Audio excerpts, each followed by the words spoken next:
Bismillahirrahmanirrahim. Assalamualaikum warahmatullahi wabarakatuh.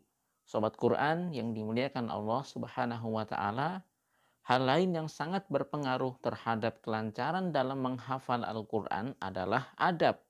Bahkan, dia bukan hanya dapat berpengaruh terhadap hafalan itu sendiri, tetapi juga berpengaruh terhadap pahala yang seharusnya didapatkan oleh seorang penghafal Al-Quran ketika dia membaca dan menghafalkannya. Al-Quran sendiri adalah kitab yang mulia, maka tidak ada perlakuan yang pantas selain perlakuan yang menunjukkan pemuliaan terhadapnya. Adab yang baik terhadap Al-Quran tiada lain merupakan salah satu cara memuliakan Al-Quran tersebut. Jika seseorang memuliakan Al-Quran dengan menjaga adab-adab yang baik terhadapnya, maka dia juga akan mendapatkan bagian kemuliaan dari Al-Quran itu sendiri. Bahkan dia sangat pantas mengambil bagian dari jaminan Allah berupa kemudahan mempelajari dan menghafalkannya. Sebaliknya, jika seseorang tidak memelihara adab-adab yang semestinya diterapkannya terhadap Al-Quran sebagai bentuk pemuliaan, maka dia pun tidak berhak mengambil bagian dari kemuliaan Al-Quran. Juga tidak pantas mendapatkan bagian dari jaminan kemudahan Al-Quran untuk dihafal. Karena memelihara adab yang baik terhadap Al-Quran adalah kewajiban setiap orang yang mengaku beriman kepadanya. Sobat Quran yang dimuliakan Allah Subhanahu wa Ta'ala, salah satu adab terhadap Al-Quran yang seharusnya selalu dijaga oleh para penghafalnya adalah adab terhadap mushafnya. Karena kegiatan menghafal Al-Quran sendiri sudah pasti tidak luput dari mushaf. Namun, terkadang banyak para penghafal yang menyepelekan pentingnya menghormati mushaf ini, entah mereka sadar atau tidak, terutama berkaitan dengan tata cara menyentuh, memegang, dan membawanya.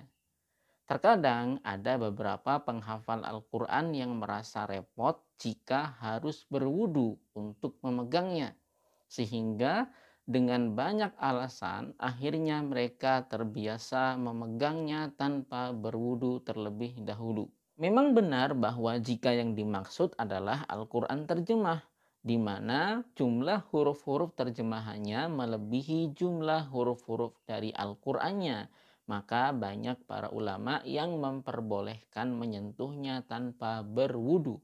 Sebagaimana disebutkan oleh Imam An-Nawawi di dalam kitabnya Al-Majmu' Syarah Al-Muhadzab. Bahkan ada pula sebagian kecil ulama, sebagaimana juga disebutkan oleh Imam An-Nawawi, yang mengatakan bahwa yang haram adalah menyentuh tepat pada tulisannya. Sehingga jika yang disentuh adalah pinggirannya atau sampulnya, maka hukumnya adalah boleh. Tetapi pendapat ini adalah pendapat yang dinilai oleh banyak ulama sebagai pendapat yang dhaif atau lemah. Namun, sebagai seorang penghafal Al-Quran, sebaiknya kita jangan hanya menilai dari boleh atau tidaknya, tetapi mempertimbangkan mana yang seharusnya lebih pantas diterapkan terhadap Al-Quran. Karena walaupun memang ada ulama yang membolehkan, tetapi tentu yang lebih utama adalah dengan berwudu terlebih dahulu. Betapapun sebuah mushaf ditulis beserta terjemahannya, tetapi tetap saja berisi ayat-ayat Al-Quran yang sejatinya harus dihormati. Sobat Quran yang dimuliakan Allah Subhanahu wa Ta'ala, demikian pula dalam hal tangan mana yang digunakan untuk memegangnya. Walaupun tidak ada larangan memegangnya baik dengan tangan kanan maupun dengan tangan kiri, yang penting suci. Tetapi jika kita memperhatikan mana yang paling baik, tentu memegangnya dengan tangan kanan adalah lebih utama.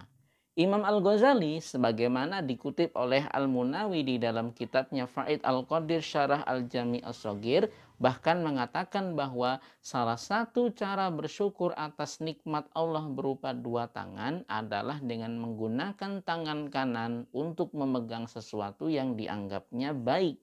Termasuk di dalamnya adalah menggunakannya untuk menyentuh dan memegang mushaf Al-Quran. Tentunya masih banyak adab-adab lainnya yang perlu diperhatikan oleh seorang penghafal Al-Quran yang banyak berinteraksi dengan mushaf Al-Quran. Sekali lagi kami katakan bahwa memperhatikan adab menjadi salah satu faktor yang dapat mempermudah seseorang dalam menghafal Al-Quran berkat keberkahan Al-Quran yang dimuliakannya.